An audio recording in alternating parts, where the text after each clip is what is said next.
तो हेलो मेरे प्यारे स्टूडेंट्स। तो आज है आपका यूनिट 1 यानी कि 1 है, लेकिन ख है। ख यानी कहने का हमारा मतलब क्या है? तो जल संसाधन। जल संसाधन एक प्राकृतिक संसाधन है। जल संसाधन एक क्या है? तो प्राकृतिक संसाधन है। समझ में आ रहा है? अगर बात करें हम, ध्यान समझिएगा, बिल्कुल आसानी तरीका से समझिएगा बाबू।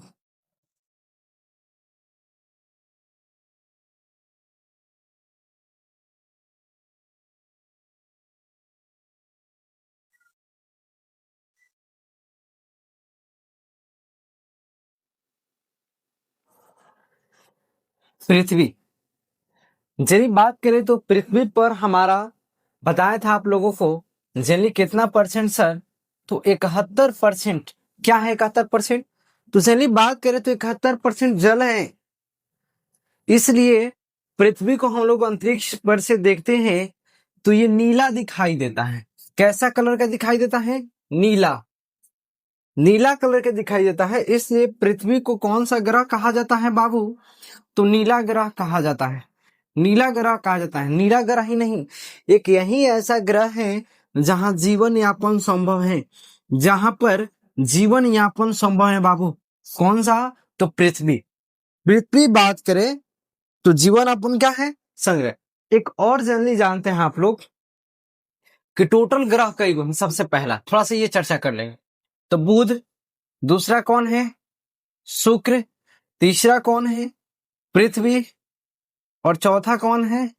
मंगल, और इसके बाद कौन है? बृहस्पति, उसके बाद कौन है? शनि, और उसके बाद कौन है? अरुण, और उसके बाद कौन है? तो वरुण है। आपको क्या आठों याद है बाबू? बोलिए हाँ या ना। क्या आठों याद है?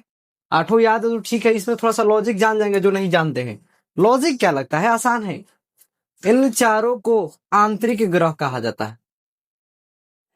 ये कम लोग जानते हैं बाबू। इन चारों को आंतरिक ग्रह कहा जाता है और इन बाकी के चारों को बाह्य ग्रह कहा जाता है। बाह्य ग्रह कहा जाता है। बुध, शुक्र, पृथ्वी, मंगल को आंतरिक ग्रह, बाकी यानी बृहस्पति, शनि, अरुण, वरुण को कौन सा ग्रह कहता है? तो बाह्य ग्रह कहा जाता है। ठीक है। ये सबसे नजदीक है सूर्य का और सबसे छोटा भी। ये सबसे बड़ा है और सबसे दूरी पर वरुण होता है। चलिए हमको जानना है भी जल के बारे में। ठीक है। अगर बात करें तो 96.5% जल महासागरों में निहित है। कहाँ निहित है? महासागरों में निहित है। क्या कंफ्यूजन? बोलिए हाँ या ना। बोलिए हाँ या ना। चलिए बिल्कुल बेहतर बात है। अगर दिक्कत नहीं है तो हम बताए थे आपको सर क्या कि पृथ्वी जो है, पृथ्वी के पूछता है ध्रुव। पृथ्वी के ध्रुव कई गो हैं? तो 2 गो हैं। कौन कौन? तो एगो नॉर्थ है और एक साउथ होता है। यानी एक क्या होता है? उत्तरी ध्रुव, और दूसरा होता है क्या? दक्षिणी ध्रुव। क्या समझ में आ रहा है? एक उत्तरी ध्रुव और दूसरा दक्षिणी ध्रुव। अगर हम बात करें कि पृथ्वी कितने गोलार्धों में बटा है, पृथ्वी कितने गोलार्ध में बटा है? पृथ्वी कितने गोलार्ध में बटा है बाबू? तो गोलार्ध की बात करें तो गोलार्ध भी 2 में बटा है। कौन कौन? तो ध्यान से समझिएगा। उत्तरी गोलार्ध और दूसरा होता है दक्षिणी गोलार्ध। दक्षिणी गोलार्ध।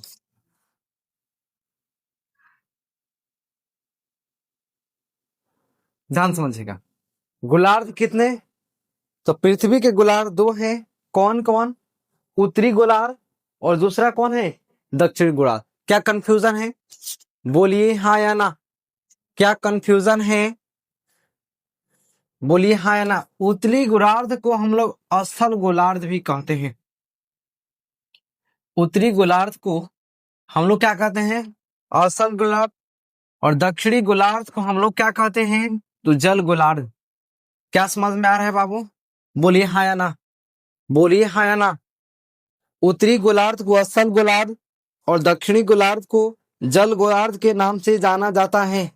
क्या समझ रहे हैं? बोलिए हाँ या ना। बोलिए हाँ या ना। बोलिए हाँ या ना। आखिर क्यों? कोई पूछता है सर क्यों? आखिर उत्तरी गोलार्ध को स्थलीय गोलार्ध क्यों, दक्षिणी गोलार्ध को जलीय गोलार्ध क्यों, यानी जल गोलार्ध क्यों? एक छोटा सा लॉजिक है, हम बताएं यहाँ आपको।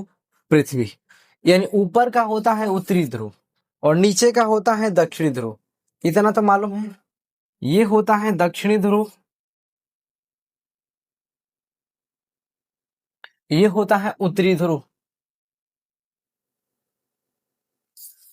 ठीक है, उत्तरी ध्रुव और ये क्या, दक्षिणी ध्रुव। क्या समझ में आ रहा है? बोलिए हाँ या ना। बोलिए हाँ या ना। क्या कंफ्यूजन है? क्या कंफ्यूजन है? दक्षिणी ध्रुव और उत्तरी ध्रुव, बोलिए बाबू, क्या कंफ्यूजन है? हाँ या ना। हाँ या ना। उत्तरी ध्रुव या दक्षिणी ध्रुव, बोलिए बाबू।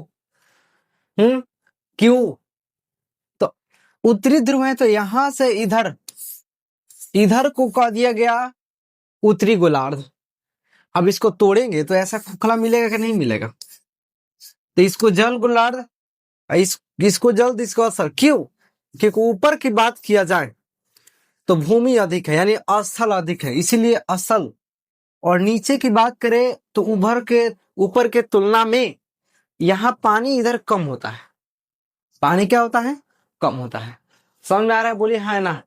बोलिए हाँ या ना। बोलिए हाँ या ना। तो समझ में आ रहा है हम क्या कर रहे हैं बाबू? बोलिए हाँ या ना। बोलिए हाँ या ना।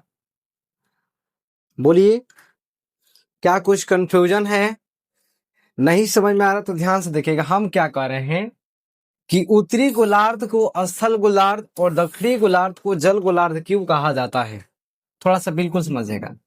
हम कह क्या रहे हैं, ये बातों को ख्याल रखेंगे। ठीक है, हम कह रहे हैं आपको,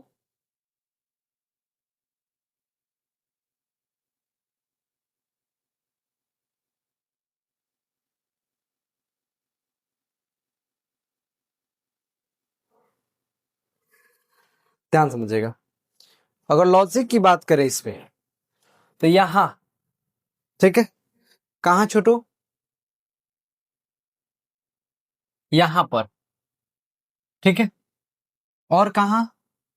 यहां, यानी ऊपर उत्तरी गोलार्ध और नीचे क्या होता है? दक्षिणी गोलार्ध। जेनली अगर चर्चा हम करें कभी किसका, उत्तरी गोलार्ध और कौन सा, दक्षिणी, तो ध्यान से समझिएगा कि निचले यानी इधर से पार्ट बांट दिया गया। ऊपर का क्या हो जाएगा? उत्तरी गोलार्ध। ऊपर का क्या होगा? उत्तरी गोलार्ध। नीचे का क्या मानेंगे? दक्षिणी गोलार्ध। समझ आ रहा है? नीचे का तो इधर के तुलना में इधर स्थल ज्यादा है, तो इसीलिए इसको कहा जाता है स्थलीय गोलार्ध या असल गोलार्ध। लेकिन बात किया जाए इधर,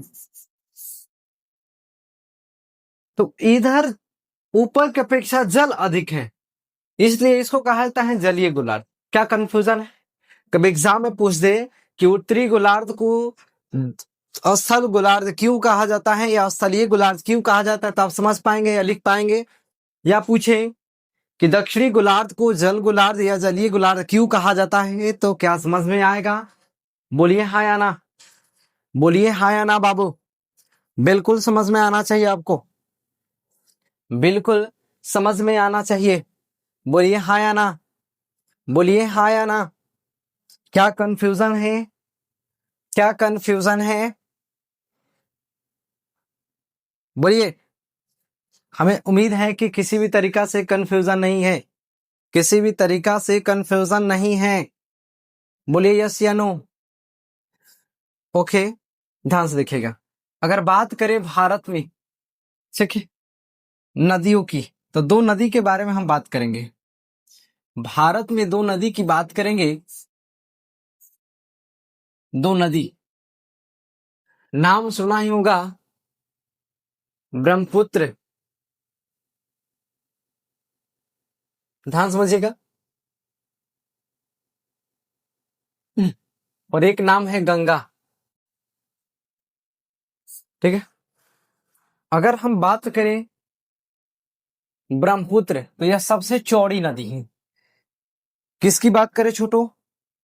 तो ब्रह्मपुत्र की बात करें तो ये सबसे क्या है? चौड़ी नदी है। याद रखेंगे, ये चौड़ी नदी, ये क्या है? तो राष्ट्रीय नदी है और पवित्र नदी है। राष्ट्रीय और क्या माना जाता है? पवित्र नदी माना जाता है। किसको? गंगा को। इसकी लंबाई 2525 किलोमीटर, इसकी लंबाई 2525 किलोमीटर। उतना ध्यान नहीं देंगे, हमें पढ़ना क्या है ये देखिएगा। जनरली क्या पढ़ना है, हम बोले ना पढ़ना क्या है वो बिल्कुल समझ ले। ठीक है, ब्रह्मपुत्र और गंगा की बात करें तो हम दुनिया का लेवल पे देखेंगे। अभी तत्काल में थोड़ा सा दुनिया का लेवल पे क्या देखेंगे कि दुनिया में ब्रह्मपुत्र नदी सबसे बड़ा में कितने स्थान पे है? तो 8वां स्थान पे है। दुनिया में बात करें तो ब्रह्मपुत्र नदी किस स्थान पे है बड़ा में? तो 8वें नंबर पे है। जबकि गंगा की बात करें, जबकि गंगा की बात करें तो गंगा जो है ये 10वां पर है दुनिया में। यानी विश्व में सबसे 8वें नंबर पे बड़ी नदी आती है कौन सी? तो 8वें पर आती है ब्रह्मपुत्र बाबू, 8वें पर ब्रह्मपुत्र, जबकि 10वां पर गंगा नदी। क्या कंफ्यूजन? क्या कंफ्यूजन है? बोलिए हाँ या ना। बोलिए, या क्या दोनों नदियों के बारे में किसी को दिक्कत है? किसी को दिक्कत है या नहीं? किसी को दिक्कत है कि नहीं? नहीं। अगर बात करें कि 2008, हम बताए थे कई बार, 2008 में बिहार में कोसी नदी का भयंकर बाढ़ आया था। किस नदी का? कोसी नदी का। क्योंकि बात करें कोसी नदी, कोसी नदी कहां से निकलती है? तो नेपाल से निकलती है। बिहार में बाढ़ प्रत्येक वर्ष किस क्षेत्र से, किस क्षेत्र में? उत्तरी बिहार में बाढ़ क्या आता है? बाढ़। सुखाड़ की बात करें तो सुखाड़ किस क्षेत्र में आता है? तो दक्षिणी बिहार में। क्या कंफ्यूजन है? क्या कंफ्यूजन है? सबसे ताकतवर भयंकर भयंकर 2008 क्या आया था? बाढ़ आया था। बोलिए हाँ या ना। बोलिए हाँ या ना।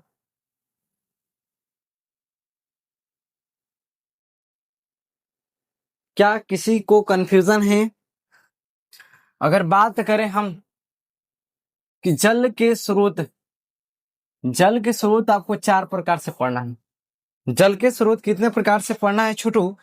तो 4 प्रकार से पढ़ना है, ये बातों को ख्याल रखेंगे। कितने प्रकार से? 4। पहला कौन है? तो भूपृष्ठीय जल। कौन कौन पढ़ना है ध्यान समझिएगा। पहला है भूपृष्ठीय जल। पहला कौन है छोटू? भूपृष्ठीय जल। दूसरा है भूमिगत जल, दूसरा है भूमिगत जल, और तीसरा है वायुमंडलीय जल। तीसरा है वायुमंडलीय जल। तीसरा कौन सा जल है? तो वायुमंडलीय जल। और चौथा की बात करें, किसकी बात करें? चौथा, चौथा कौन सा होता है? तो चौथा होता है महासागरीय जल। चौथा होता है महासागरीय जल। महासागरीय जल। क्या समझ गए? बोलिए हाँ या ना। बोलिए हाँ या ना। उम्मीद है कि कंफ्यूजन नहीं है। उम्मीद है कि कंफ्यूजन नहीं है। बोलिए, क्या किसी को दिक्कत है? क्या किसी को दिक्कत है बाबू? यस या नो? यस या नो? क्या किसी को दिक्कत है? बोलिए हाँ या ना। बोलिए तो, बोलिए हाँ या ना। हमें उम्मीद है किसी को दिक्कत नहीं है। उम्मीद है किसी को दिक्कत नहीं है। देखिएगा, भूपृष्ठीय जल। भूपृष्ठीय जल क्या होता है? सबसे पहले चारों की चर्चा करेंगे। चारों के बारे में चर्चा करेंगे कि चारों क्या है, बिल्कुल आसान भाषा में। भूपृष्ठीय जल, भूपृष्ठीय जल का मतलब जो बताए थे हम बाबू, एक बार और थोड़ा सा समझिएगा। भूपृष्ठीय जल का मतलब क्या होता है? भूपृष्ठीय के जल का मतलब क्या होता है?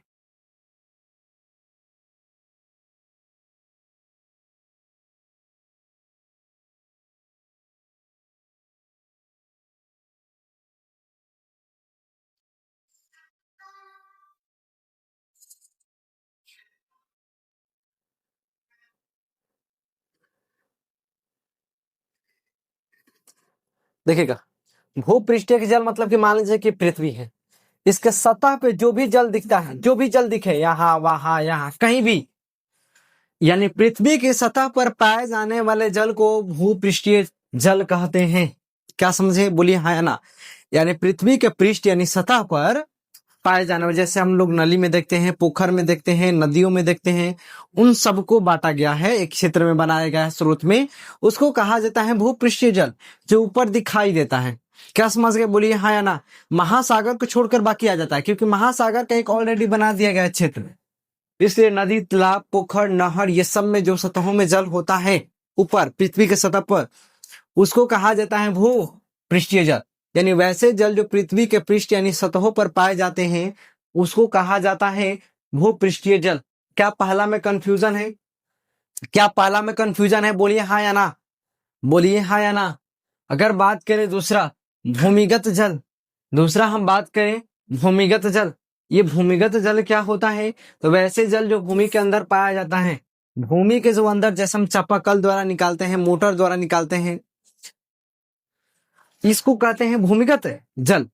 यानी वैसे जल जो भूमि के अंदर पाया जाता है और अपने आवश्यकताओं के द्वारा हम लोग बाहर निकालते हैं आवश्यकताओं के लिए, उसको हम लोग क्या कहते हैं, भूमिगत जल। क्या भूमिगत जल में कंफ्यूजन है, फिर से रिपीट करें, ध्यान सुन ले बाबू।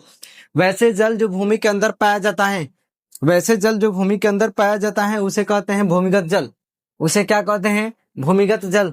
क्या कंफ्यूजन है, क्या कंफ्यूजन है। तीसरा है वायुमंडलीय जल, तीसरा है वायुमंडलीय जल। ये वायुमंडलीय जल क्या है, तो वैसे जल जो वायुमंडल में वाष्प के रूप में या बादल के रूप में पाए जाते हैं, वाष्प के रूप में या बादल के रूप में पाए जाते हैं, उसको कहा जाता है वायुमंडलीय जल, उसको कहा जाता है क्या, तो वायुमंडलीय जल। क्या कंफ्यूजन है, क्या कंफ्यूजन है, हाँ या नहीं, बोलिए हाँ या नहीं। क्या किसी भी तरीका से कंफ्यूजन है, ओके। महासागरीय जल, वैसे जल जो महासागरों में पाया जाता है, वैसे जल जो महासागरों में पाया जाता है, उसको क्या कहते हैं, महासागरीय जल। क्या ये चारों में कंफ्यूजन है, क्या इस चारों जलों में कंफ्यूजन है, बोलिए हाँ या ना, बोलिए बाबू हाँ या ना। क्या इस चारों में कंफ्यूजन है, आपको कंफ्यूजन है या नहीं, कंफ्यूजन है या नहीं, बोलिए। उम्मीद है कंफ्यूजन नहीं है, उम्मीद है आपको किसी भी तरीका से कंफ्यूजन नहीं है।